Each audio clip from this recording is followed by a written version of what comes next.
Hello, sir. Good day. Here I am again, presenting my second assigned topic. I am sincerely thankful for giving me the chance, even though this has been delayed already, sir. And anyway, without further ado, let me present to you my second topic, which is the applications of business analytics and its ethical issues. Before diving into the deeper discussion or touching up the main topic of the day, I would like also to review few of the very important role of business analytics or BA in modern organization. This, by the way, leverages the data to drive decision making and improve business performance. So there are three key reasons on many present primary importance of business analytics. So first, of course, we know that business analytics improved decision making. It also enhances efficiency and productivity, and at the same time, it enhances customer insights. So today, we'll be diving into how BA is being applied, or how is this applied into a real world scenario, and we're also going to touch up some ethical issues regarding the different types of analytics. So let's proceed.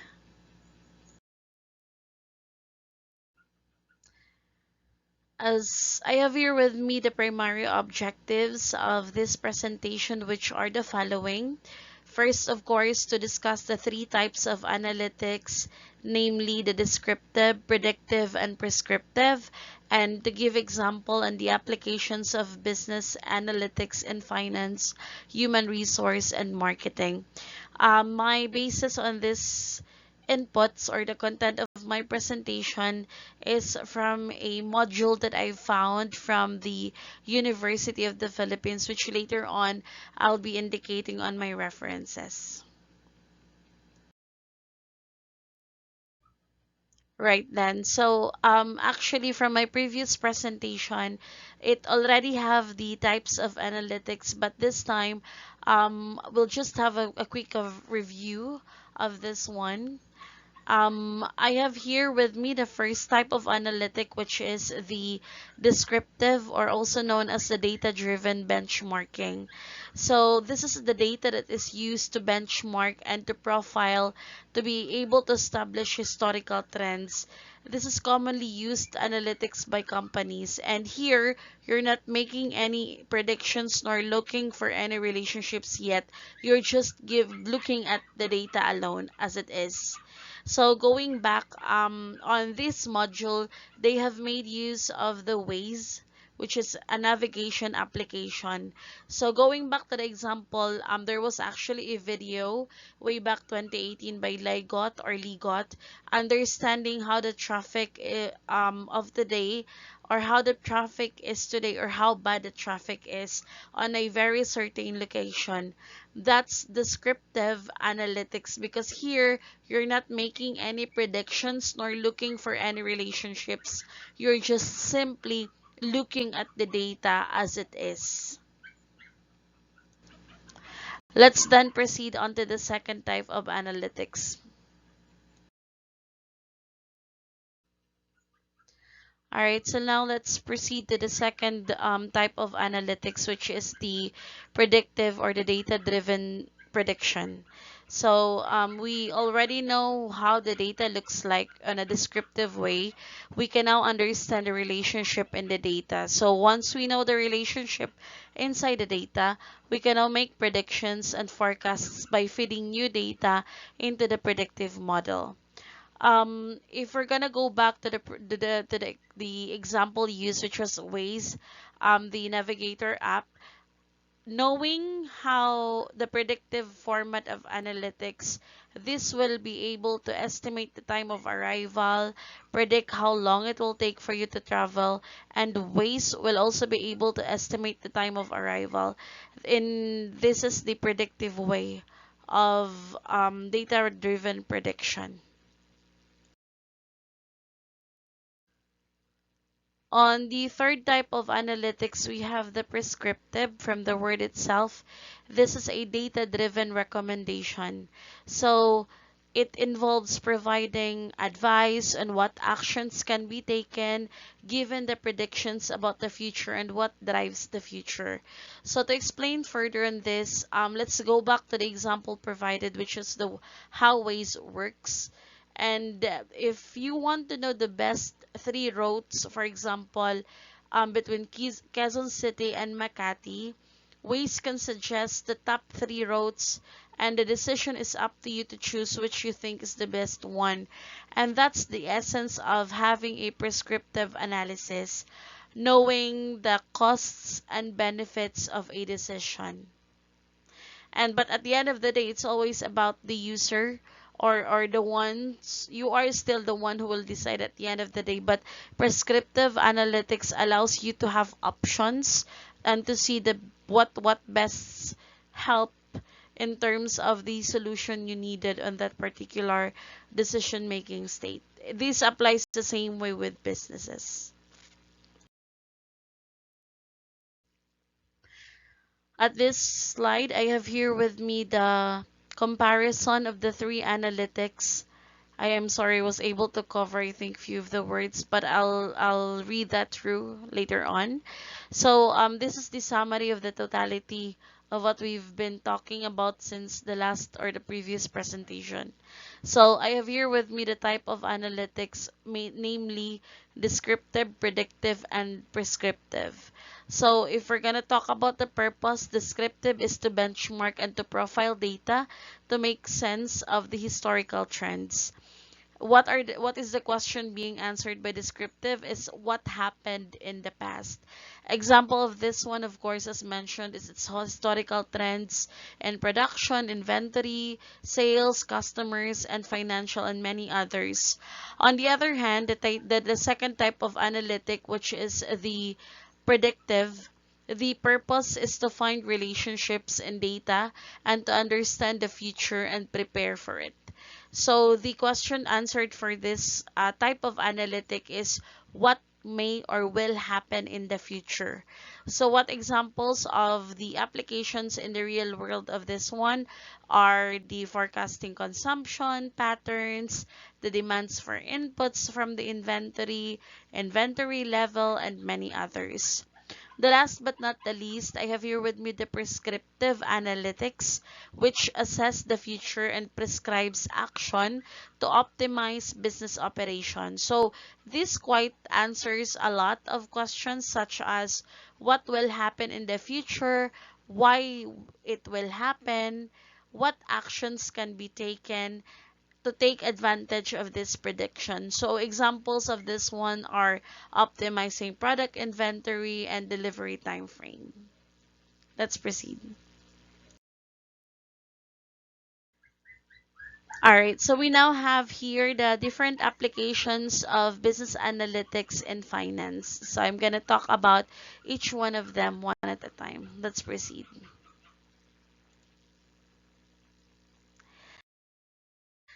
For an example of prescriptive analysis in finance is using analytics rather in reporting financial results.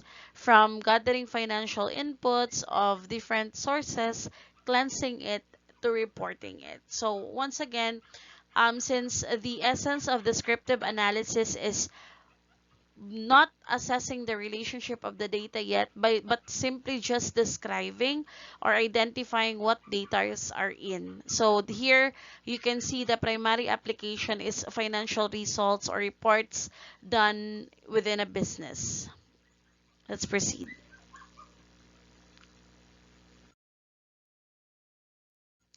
On the other hand, I have here with me the predictive analysis wherein we wanted to predict the trend of sales for the next 2 months. So here, using historical patterns of seasonality coming from the descriptive datas and examining whether investing a lot in sales people might also drive the sales trend. So the data set and in a predictive analysis allows the businesses to know the possible trend that may occur in the next 2 months based on the data they have historically, which is a comparison of the this year and from the last reports they have accordingly.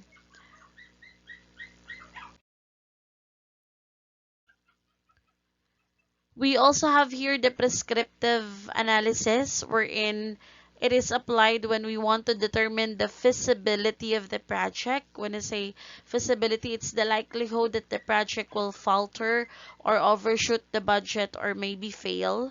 This is with the assumption that we have looked into consideration the various inputs such as the cost of materials, locations of projects, and many others.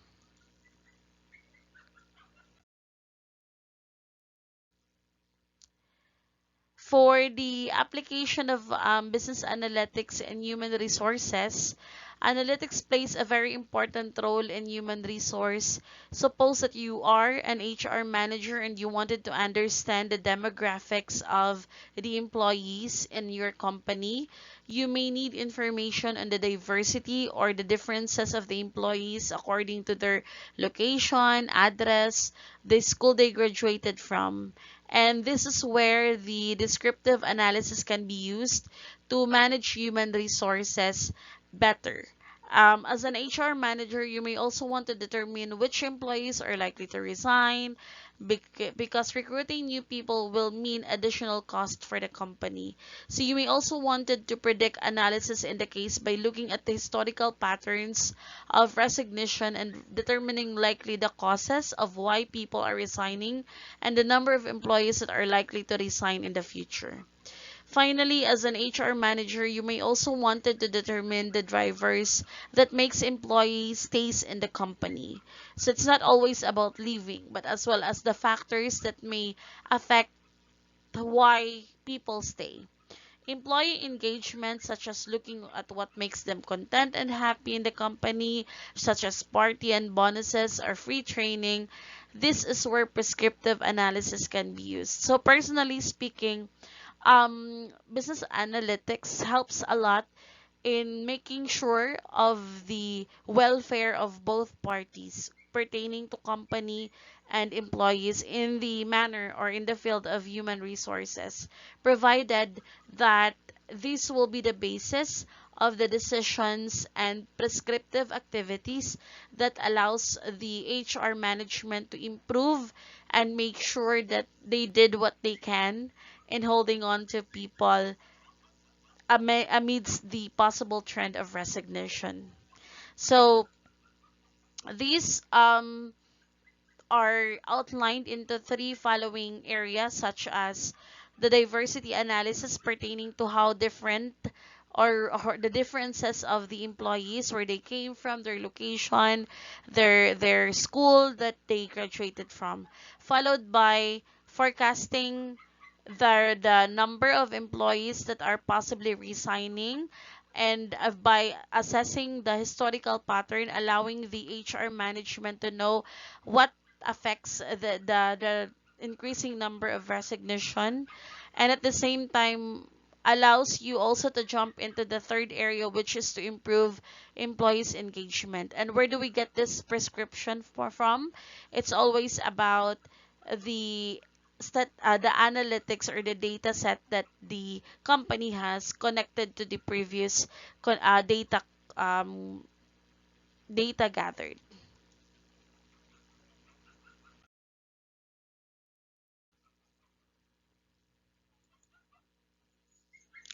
In the field of marketing industry, analytics is very useful, especially if you are in the marketing industry. Let's say you are in charge of monitoring the results of an online marketing sales campaign in your company.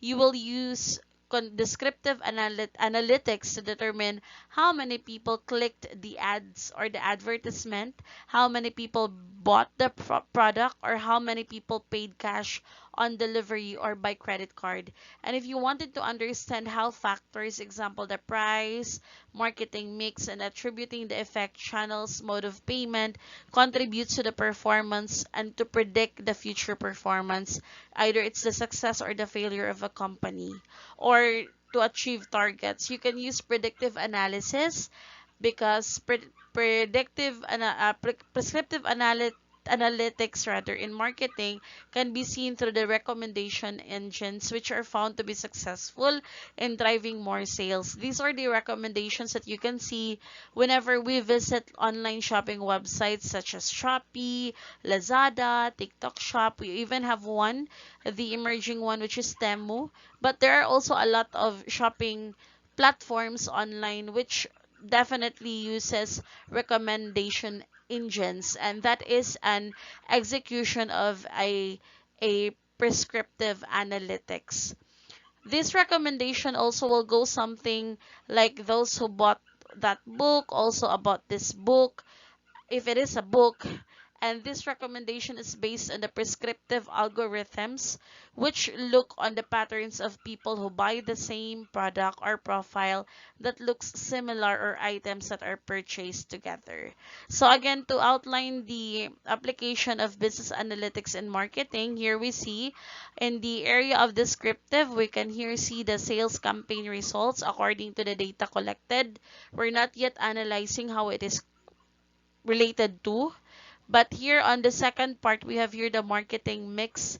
So as attribution that talks about how um how will be the performance of specific product according to the different factors that might have affect its success or failure. The third one is the recommendation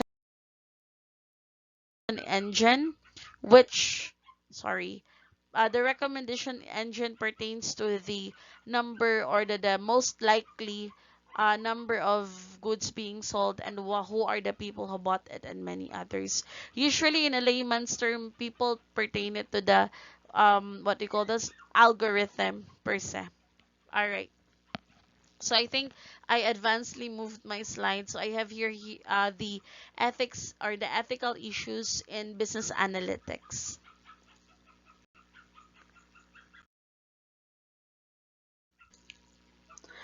All right. So on the first ethical issue, we have here the discrimination and bias. So discrimination and bias happens when our judgment and assumptions are influenced by our own biases. Let's say, for example, suppose you use business analytics to screen candidates for employment if you are in the field of HR, and you decided that we're going to eliminate those who are not employed 1 year prior application, since you may feel that this seems objective and rational. So that's one example of a discrimination and bias application in the field of business analytics. Let's proceed to the next one. By the way, before proceeding, sir, I would like to apologize if you can hear some few cries. My neighbor's dog is crying outside, so uh, it really sounded so looy, but I cannot do anything about it. So I apologize if it may be heard sometime in my presentation. All right. So on the second business ethical issue, rather, for business analytics, I have here the integrity of data analytics. So another ethical issue concern the integrity of data analytics, is we can use the result of analytical analysis to make certain decisions, and we should also take consideration the assumption used to ensure its validity. So using wrong assumptions, even if we use the right analytic tool, will bring us to wrong data. Always remember that. So the right tool is useless if we have corrupted and incomplete, outdated, or irrelevant data. An example of this is when a credit card company used a data on a client's purchase which he never made in the first place, or mistakenly used on a different client with the same name. It can also be using correct data but interpreting it in a wrong way. These are just some of the examples that shows how integrity of data can be compromised. All right, so proceeding to the next one, which is the lack of transparency. So, how can you now question that decision and make your appeal if you don't know how the decision arrived at? So, given transparency is another ethical issue, which is related to the first two issues that we have discussed earlier.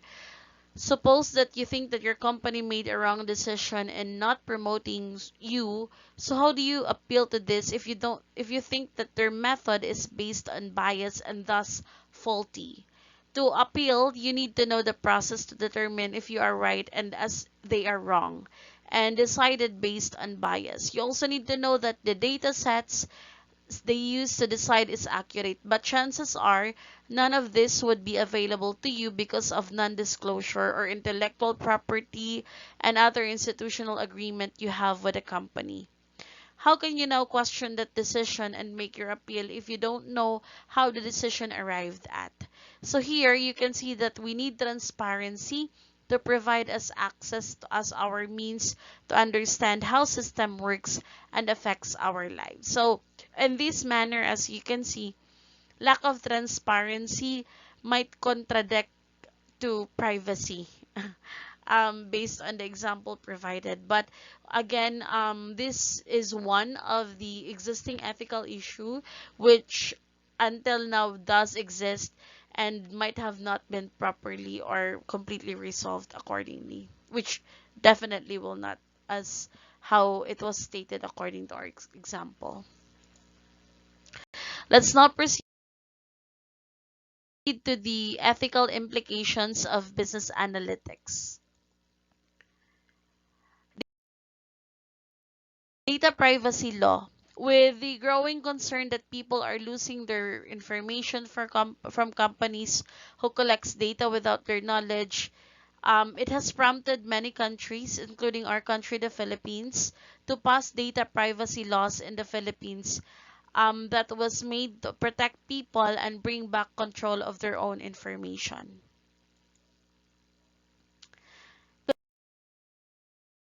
Consent and the right to be informed. So before you can collect the process of one's information, you need to get his or her consent. The consent has to be recorded and informed, meaning the person has to understand the purpose, which is her data is being collected and processed, and he or she has the right to know his or her data will be processed and whom data will be shared. So technically this is about knowing everything about why your data is being collected, which has been seen a lot, especially with um, transactions that includes collection of our personal information. So usually there is a consent that has to be made prior to collection of data. Ano, not usually, it's given that there should be a consent made. The right to access. So the right to information and the right to access can help address our early concerns about bias and transparency. With the information you can obtain, you can determine whether or not the information was processed fairly or if they use correct or updated information. Since you know that the information that they have about you, you can determine whether or not that information is correct or updated. Not only does the person have the right to be informed, he or she also has the right to access the data that a company may have about him or her, not only on on the content but the sources of the information as well. You can go to the companies that maintains your information and ask them exactly what they keep.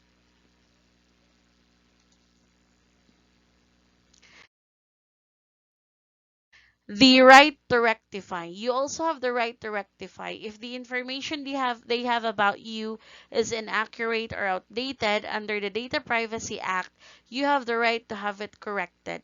You have the right to complain if the company fails to rectify the data or if the company fails to respect your other rights. You may complain about the National Privacy Commission or you can go to the courts. The last but not the least, it's the right to complain.